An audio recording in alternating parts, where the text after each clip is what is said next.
Alright, what's up, guys? Dimebot here, and I'm joined by my friend Nitris. Hello, Nitris. Hey, we're friends. Yay, friendship!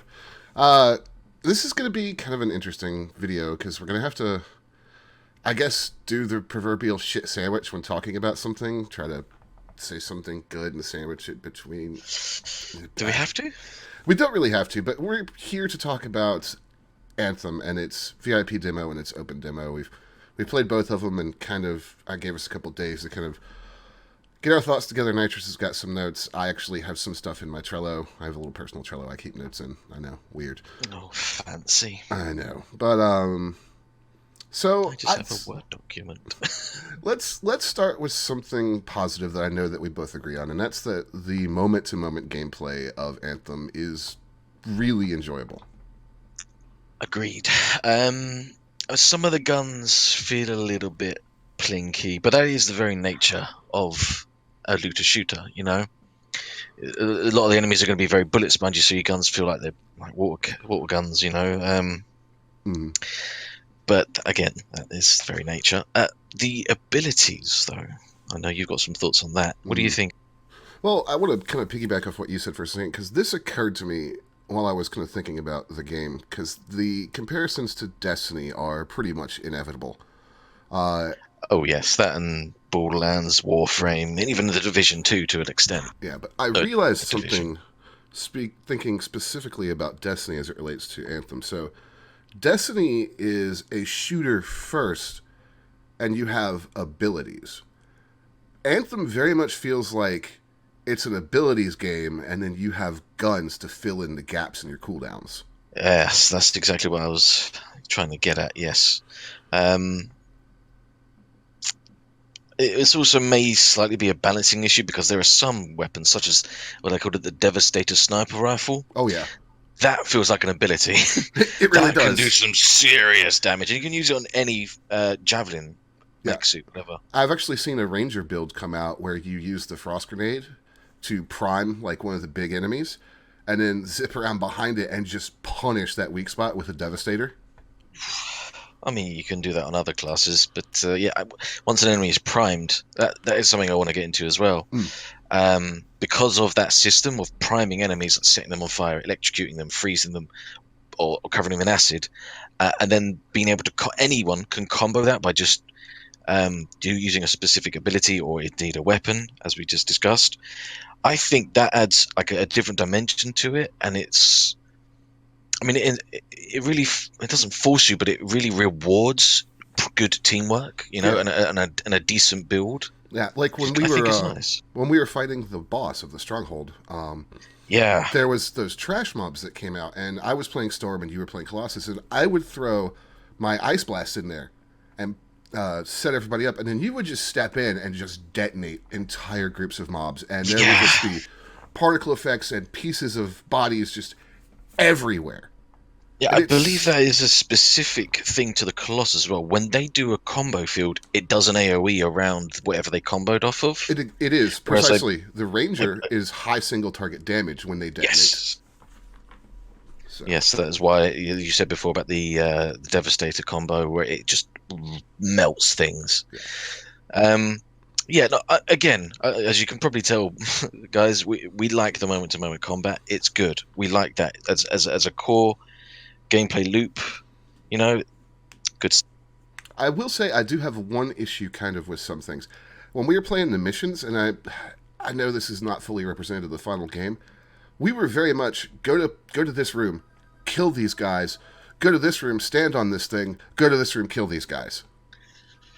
True, they weren't groundbreaking, I'm also not but I entirely feel sure like they go on. what else do you do? I mean, Yeah, yeah, there is an element of that, but I think they also try not to overcomplicate things because they want to appeal to a very wide audience. And I mean, when you break it down, that's what you do in most hmm, shooter games or looter games. Most RPGs go here, click something, stay there, or defend it, or go and find other stuff and bring it back, or just kill these. That's what you do in more most or less games. all games. I mean, I, yeah, it does get a bit repetitive. after a little while, but it does in most games. But then again, it's the moment-to-moment gameplay that freshens that up, and the variety of it, hopefully. And I feel like it stood out more in the open world than it did in the strongholds, because the challenge in the strongholds and the confined space really ratchets things up. Like, we were having a seriously hard time on the harder difficulty mode with some of those encounters. Yeah, that may well have been because I think it was Looney's first time ever doing the stronghold, and we did it on hard. That's also true. And and here we could kind of segue into what we didn't like. Also, the fact that I had to play through 90% of it with no audio at all, which makes the game very difficult to play. You wouldn't think it just from the nature of the game, but BioWare has done a very good job of providing directional and environmental audio cues into that game that you don't really think about, but you just know.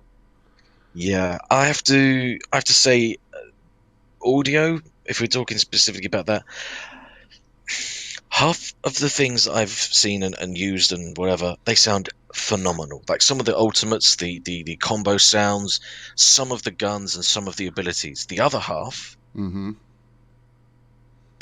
impressed at all. They feel meh. Some of the shotgun doesn't feel crunchy at all. Yeah, as you said in probably one of your videos, I think it was, some of the radio chatter, it's just too staticky, too distorted. It's and on the positive side, things that sound good. Like, with the first time that you fired your ultimate as a Colossus, I was right near like where the first shot hit, and you scared the shit out of me. Dude, like I said, half of them amazing. I was full mast. Let's put it that way. After that ult. I mean, same way the first time I fired off the storm ult. The storm ult is horrifying if you're not expecting it. Yeah. The thing is, that's exactly it as well. When someone just goes into the ult as another player, you don't see or hear anything until they drop the bomb, and oh, damn! That is good. Yeah, that is some good stuff right there. The music, take or leave it. It's suitably epic, and it's generically epic. Yeah, honestly, we weren't in the game for much because it was only the demo, but for the time that I was in the hub area, the little jingle, the little kind of, the hub area tune, whatever it was, I got sick and tired of it, I'll be honest with you. It felt like such a tiny short loop. I was just like, is that it? It sounds like elevator music that's bad. It says a lot that my favorite musical memory from the demo was when I discovered that you could put the Konami code in on the title screen and turn the music 8-bit. Agreed. It says a whole lot. And yes, that was by far and away the best, but that might be because we're nostalgic for 8-bit. Yeah. I also have, and this just goes back to my time when I was a console gamer and a PC gamer before I really got into PC gaming. My favorite, epic music of all time is the opening to Halo Reach. That is such a fantastic Gregorian chanting, yeah. The drums, that is my bar for especially for shooters. If you're gonna have epic shooter music, you need to be as good as Halo Reach. Yeah, well, that's what they kind of go for now. It's become the generic epic thing, as you said earlier. It's kind of got some chanting. It's got the rolling drums and all that. So, all right, shall we really get into the things that made us mad? I think I know what you're going to go for straight away. All right, well then let's go. Okay, maybe as you said before, let's try and sandwich it between a good thing. The flight. When you're actually flying, and the ability to just go, I just want to fly over there, and just just press a button, bang, I'm flying. Fantastic. The mobility, mate, it's so good. Yeah. What drags it down though? Hovering is great. What drags it down low, I will let you describe. What, you mean as soon as you hit water? But before that, but that makes it worse. The controls. It's a little little naff. It's the mouse acceleration in this game is completely screwed up. They have said they're fixing it, but it's literally negative mouse acceleration, and it's mostly in weapons, but you could feel it when flying. And yeah, we all adjusted after a while, but the first time every single one of us got in the air where you're like, oh, this feels terrible. Yeah, and yes, you can adjust to it, and I guess you can get used to it, but as you say, there's more to it than that. It's also while you're on the ground trying to spin your camera fast, for instance, using a quick Now it doesn't work. It doesn't want to do The it. game intentionally slows you down. It's beyond frustrating. You Hmm. need to have responsive controls, Yep. especially in a shooter. Yeah, and hopefully they get that sorted out. And I have friends that have played on console, and they were like, "Oh, it wasn't that bad." You've got much bigger dead zones than we are, so That and they're using the thumbstick, which is is what the game has been designed with, yeah, as we've all said before, and I'm sure anyone watching has probably figured out by now. We are just a crappy console port at this point, but yeah. yeah, And I, the flying, like you said, like being pinned down and deciding I want to flank this dude and just boop up into the air, drop down behind him. Hey, you're dead. so good, No so other good. I game mean, like that. agreed that, and yeah, those that and the combat is my main. I love it. It's great. That's what I want the game to focus around. Yeah, It's and good. It's good. I spent more time in the air than any of y'all, I think, because the storm is encouraged to not be on the ground That's right. Yeah. because we have near infinite hover fuel, and the storm also their shield strengthens when they're hovering. So I got a lot of flight time in, and it does get take getting used to. I hope they iron the issues out. What they really need to fix is underwater controls. We all got to the point where when we knew we were going to hit water, everybody just took their hands off the controls. Yeah, that seemed to be the best practice. No matter what you were doing, just stop pressing stuff, wait for the game to stop whatever the hell it thinks you're doing, and it just kind of settles. Then just look around, look for the lights, and then just go towards that because that's all you can really do. It was bad. Because visibility is bad, controls are bad, and it's just exuberated, whatever. I can't say the right word. When underwater. Yeah, So, it's bad. Um, I think that's the worst of the out in the world gameplay stuff.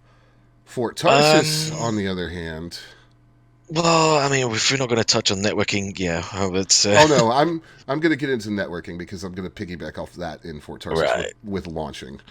Um, so Fort Tarsis is your social hub. Well, not your social hub. Excuse me. The hangar bay is your social hub. Fort Tarsis is your single player hub.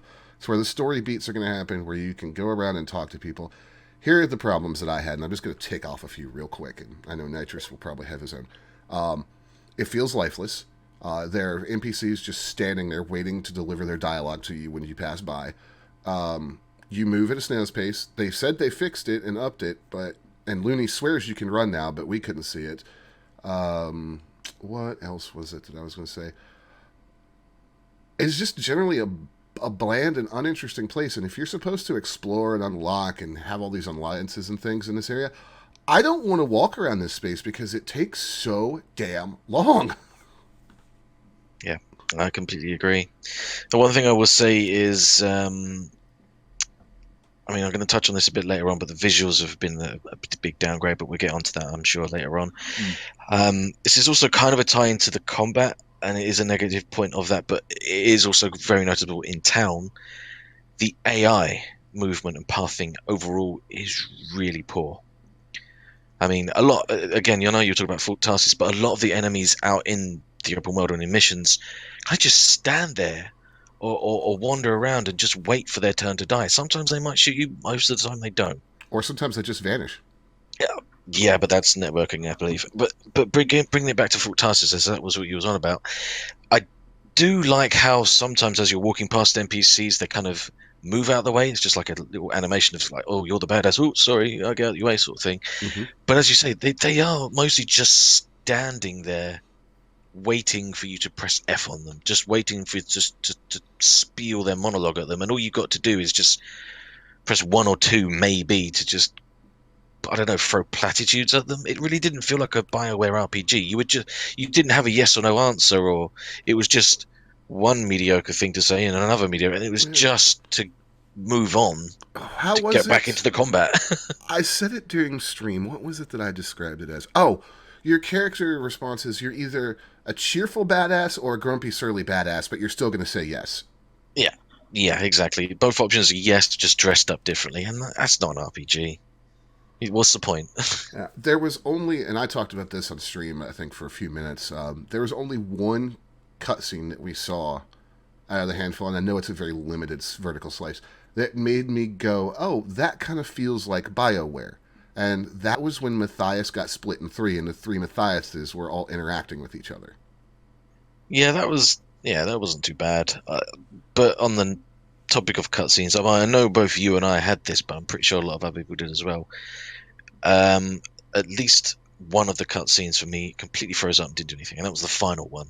I say the final one of the demo, I should say, Same. which was sort of the resolution of this small arc that we did for the missions, and it felt such a letdown. And I think it's kind of telling that is, and a lot of people had this. It's not just an isolated case. It's a little bit worrying, you know. Where's the polish? Yeah, and we should also make a note here that, and this is actually something we can talk about. Apparently, this build that we're playing is like 6 weeks old. Like, they split it off the main development branch to make sure it was quote unquote ready, which it clearly wasn't, to be played. So, the other thing that I fear about this game is if that's true, we don't actually know what Anthem is like except for some outdated gameplay we've been playing. And that Yeah, you say scares that. me. I I mean, how long has this game been in development? It's about 5 to 6 years or so. Something like Say that, yeah.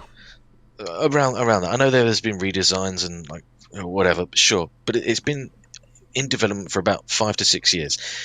Do you really think that in the last, say, as you say, from 6 weeks old, so in 6 weeks, and then what, plus 2 more weeks from the end of the demo to release, so 8 weeks?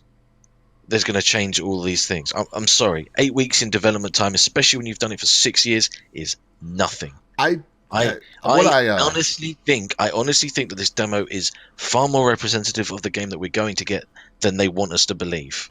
what I'm scared of is that they're going to try to fix some shit before launch and screw it up even worse.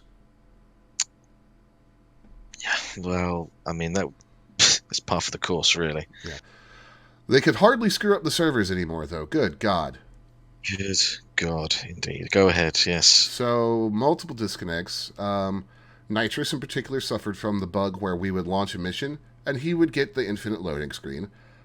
He and I both, and this is what caused us both to stop playing the open demo last weekend, encountered a bug where we would load into a mission, like get 99% through the loading bar, then we would hear the BioWare logo sound play and get kicked straight to the main menu with no option to rejoin. Yeah.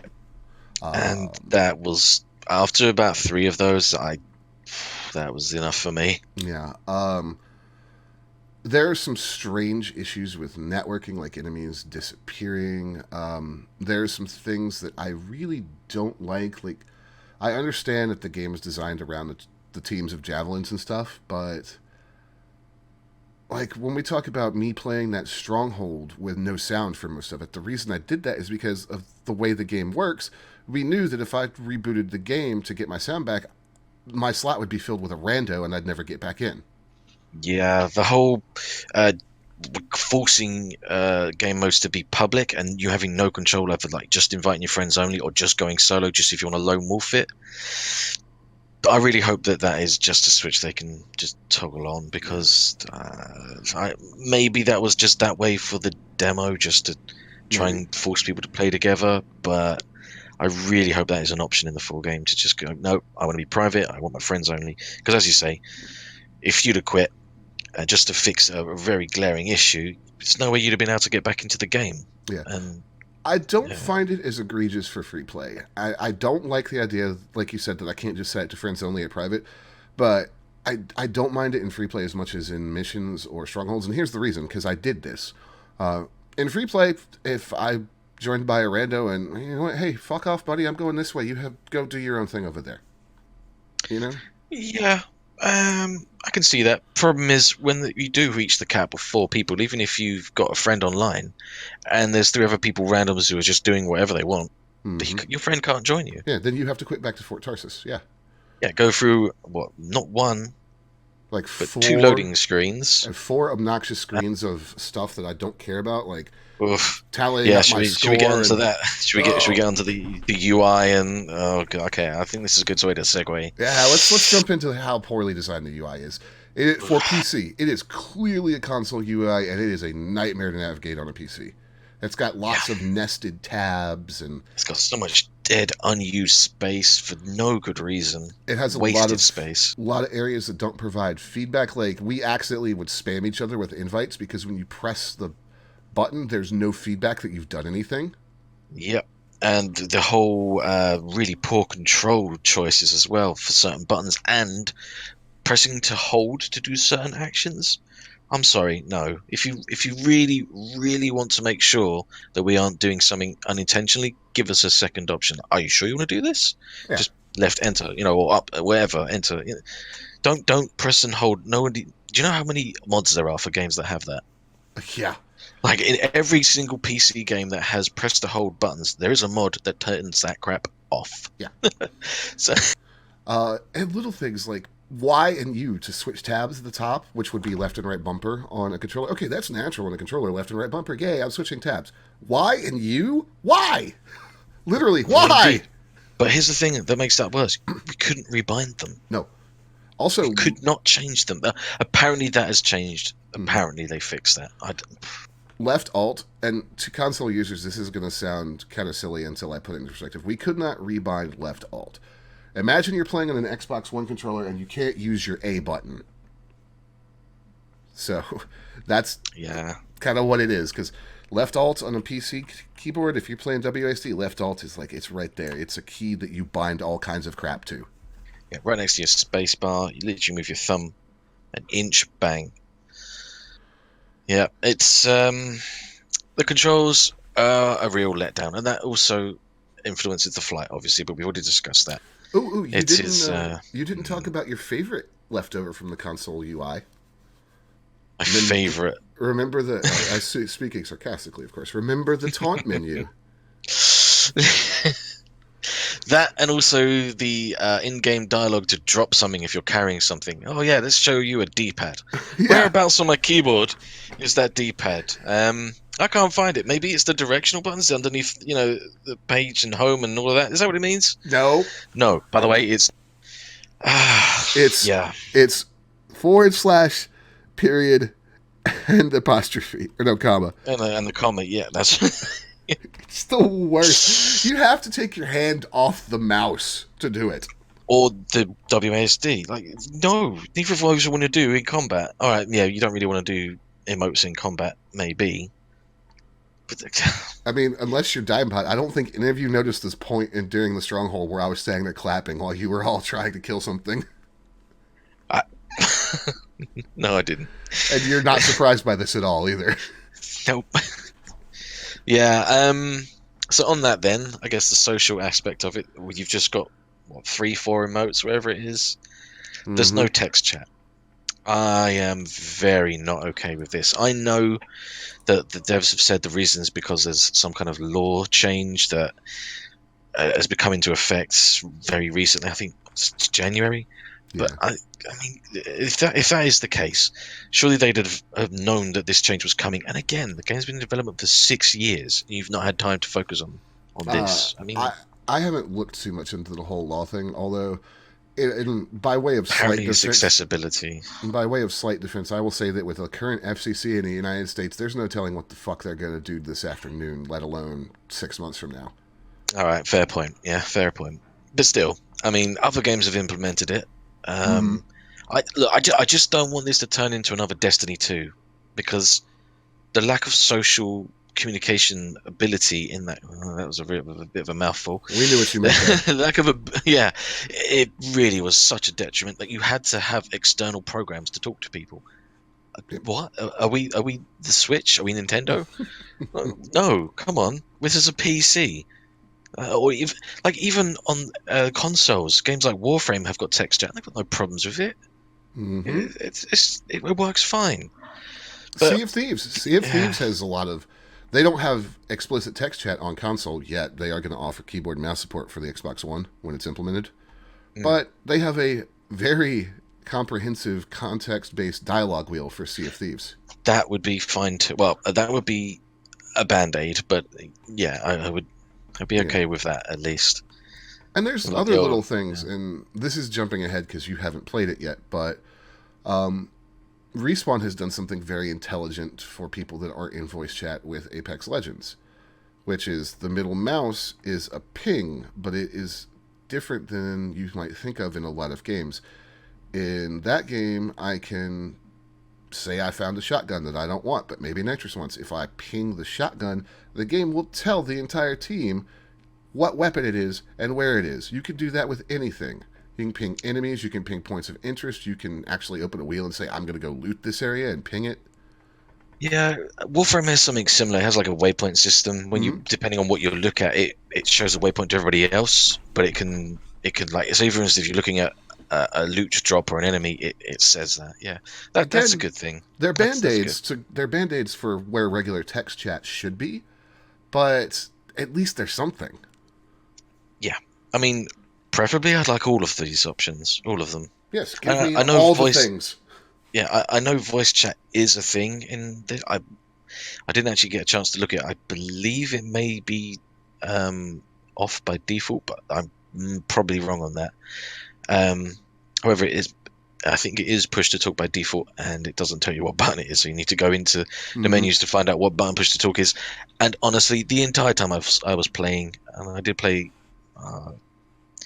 Let me just get this up so I can see it. Oh, it's not going to tell me. Okay. For about 25, 20, I don't know, it was over 20 hours of gameplay. And not once did I hear a single player ever talk using in-game voice. Me either. Not once. And it's hard to know if that's because the vast majority of PC players are probably in a Discord server. Yeah, but when we were matched with randos, I don't know. You'd think that maybe they talk. I don't know. Yeah. Maybe it's just me.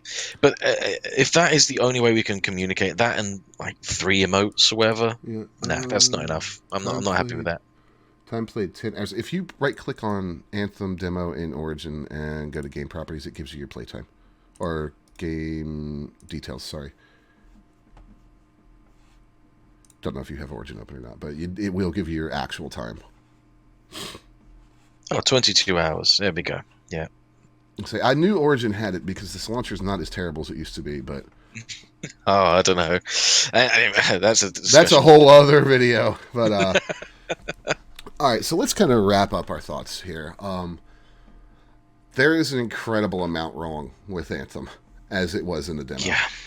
All of the cons of the game are severely and heavily outweighed by all of... Well, no, sorry, I said that wrong. All of the pros are severely and heavily outweighed by all of the cons, unfortunately. It needs a lot of work, and yeah, it may well be a demo, but again, 6 to 8 weeks, that's not going to be enough time to make considerable changes, in my opinion. This game is coming out of the oven way too soon. And I don't know if it's going to be able to survive. Like, Destiny 2 almost died and is actually back on the right path now, but if fans' appetites for that kind of thing, that kind of patience, may be worn out. I've actually heard, I saw a release, I can't remember where it was exactly, but it was an official release of how much endgame content there's going to be at launch. Oh, yeah. Only 3 strongholds? Yeah. 3 strongholds, one of which was the one that we already did. So we've already done a third of those strongholds. 1 legendary daily mission, which you can only do once a day for some kind of loot, I don't really know, and free roam, and that's it. Yep. So 3 dungeons, 1 daily mission, and then an open world. If they're smart, what will happen is really not enough. If they're smart, they'll have something, at least 2 other things, and maybe another legendary mission, maybe another stronghold, ready to drop about the time that... There's always going to be people that rush ahead, but about the time the majority of the player base starts to hit in-game. That's the only thing that's going to stop that from being called out even more than we're already calling it out, because it's stupid. You need more in-game content than that.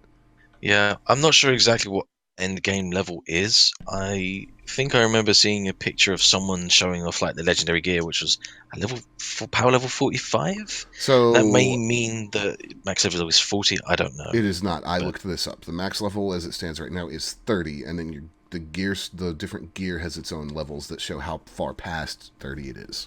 Right.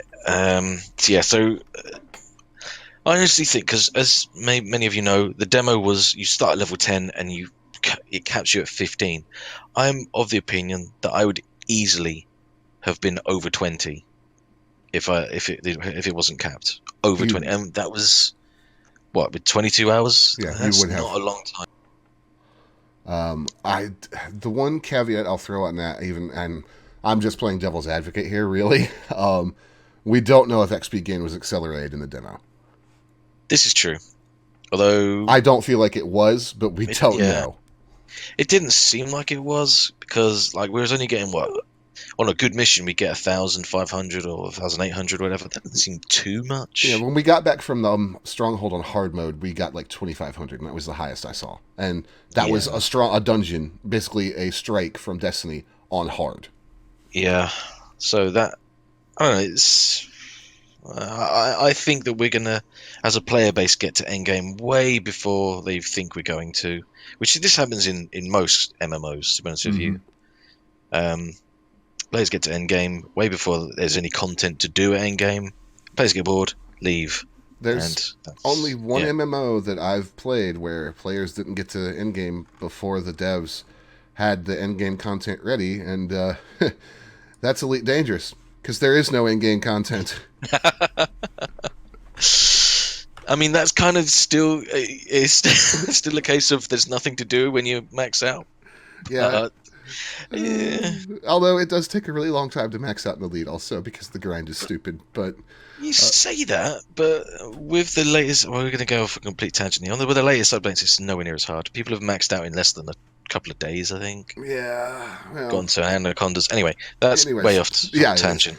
I don't know. Here's the thing. I've already pre-ordered Anthem, so I will be playing it. If they can, and this is just kind of sad, but I enjoy the gameplay loop so much that if they could just fix a little bit of the issues, I'll deal with it. I won't want to be in Fort Tarsus. I'll want to be out in the world getting my loot, and I'll bitch every time I'm in Fort Tarsus. But I will be out there flying my javelin around and freezing and flamethrowing and lightning and poisoning people to death with my storm. Yeah, But if they don't fix at least some of those issues, I'm out. There's too much wrong for me to sit through and suffer just for that sweet, sweet gameplay. yeah. Um, the final nail on the coffin, and this may well be only temporary, but I do want to talk about it a little bit because, well, it's an important subject. The microtransactions. This is a $60 game, or I think it's about £55 on the store Mm-hmm. direct from. Anyway, so it's a full price game, and the microtransactions that have been leaked, and they have said that this is only an iteration, but you know what? I will get onto that in just a moment. They seem like it's a free to play model worth of pricing like £20, $20, whatever it was for a skin. That's what people are thinking it's going to be. If you like, it's one of the premium currency for 1 cent, which is a fair, Yeah. it's a fair call. That's normally what it is in most games. I mean, it's EA. When I first looked at that screenshot, the first thing I said was, "What is this Smite?" Well, the other thing is that there was a really shit. Well, both of them were really shitty skins. They were definitely not worth fucking 20. They were not even worth $1 in my opinion, or a pound. But we'll get to that. What I was going to say more than anything else, though, is that why are they being so cagey and so secretive about this? Their excuses are we're still iterating. It's not set in stone. We're not sure. Do you really think that after whatever many years of development and the amount of time and planning that they're going to do for this, a live service, right? So they're going to be providing more and more content, and they've said that all of the content is going to be free. Do you think they have not planned for this, budgeted for this, and then tweaked their microtransaction prices specifically so that they can hit that and still turn a profit? Do you really think they're only working that out in the last couple of weeks? Nope. Because they're I not. I think what they're doing is EA is going, people really hate us because of Battlefield 2. How far can we push this before they uninstall our game? Yeah, I think they know what their model is, and they're just trying to figure out at this point exactly how hard they can exploit people. The I basis guarantee of they it is know. set in stone, and they're just trying to Yeah, figure out how high of a margin they can squeeze out of people. yeah, because the EA is EA, and EA is the worst, and that's what they do. Mm-hmm. Anyway, Yeah, that was my final thought on that. That because of that, I'm not buying this game. I may eventually get it after a bunch of patches if they fix enough stuff, and if people like yourself are playing it and tell me, yeah, it's improved, maybe. And after I see the microtransactions, and if it's wow. Now, I do want to Let's note see. that the microtransactions are all only cosmetic. We haven't seen any buy power in this game, which if they introduce that, I'm out. Oh yeah, if they do that, that would be the death of the game. I guarantee pretty much everyone would leave because that is a death sentence. However, this is an MMO. There's going to be a social aspect of it. It's only cosmetic, but really when half of the game is you dressing up your guy looking fancy, and when you see your character on your screen for 90% of the game time, how many people would be happy just dealing with the default for the entire time that they play the game? Oh, nobody. I put hours into my not my warlock, my I can't remember Storm. Destiny's classes anymore. My hunter and Destiny and Destiny 2. And you don't see your character most of the time in Destiny 2. Yep, you all look the same because you all have a meta gear set. But yeah, like I say, cosmetics are it's only cosmetic. It's no longer really an excuse for me. Like, yeah, it is only a cosmetic. It doesn't affect the game, but it's really, really, really highly affects my enjoyment of the game. This is true. Because I don't want to stare at the same boring default ass and look like a fucking scrub and like. No, you want to feel unique. You want to be able to customize. You want to look badass, and if you have to pay for that. But Nitris, look at my butt. It's shiny. God damn